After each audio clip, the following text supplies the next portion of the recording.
En politique, horizon incertain pour les finances de la collectivité de Corse. Les débats autour du budget primitif ainsi que son vote se dérouleront ce vendredi lors d'une nouvelle session ordinaire de l'Assemblée.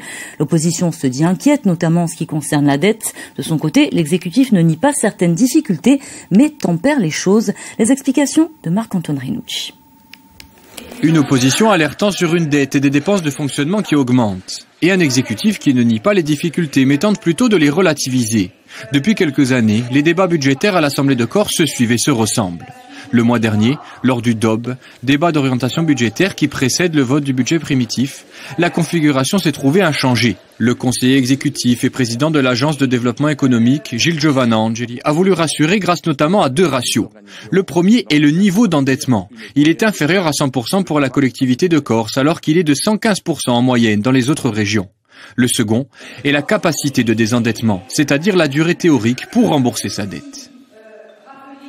Aujourd'hui, notre ratio de désendettement, il est largement sous le niveau d'alerte. Le niveau d'alerte, c'est 9 ans. Nous, on a un ratio de désendettement aujourd'hui à cette année et vous verrez qu'on va faire descendre, en tout cas qu'on souhaite faire descendre d'ici 2028.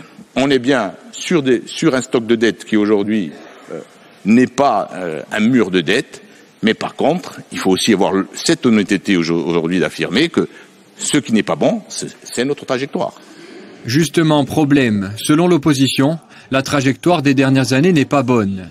La dette de la collectivité s'élève à 1,118 milliard d'euros en 2025, alors qu'elle était de 997 millions d'euros il y a 2 ans. Selon le groupe de droite, cette situation est notamment due à l'augmentation constante des dépenses de fonctionnement. La trajectoire n'a pas été respectée.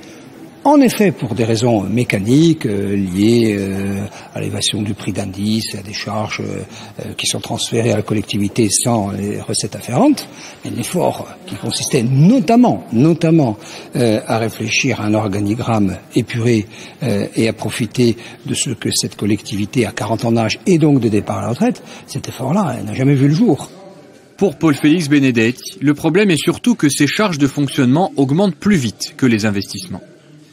Donc on a un delta de 100%. Ce delta, lorsque vous le mettez avec une fonction exponentielle bancaire, vous arriverez à la faillite à échéance de très peu d'années.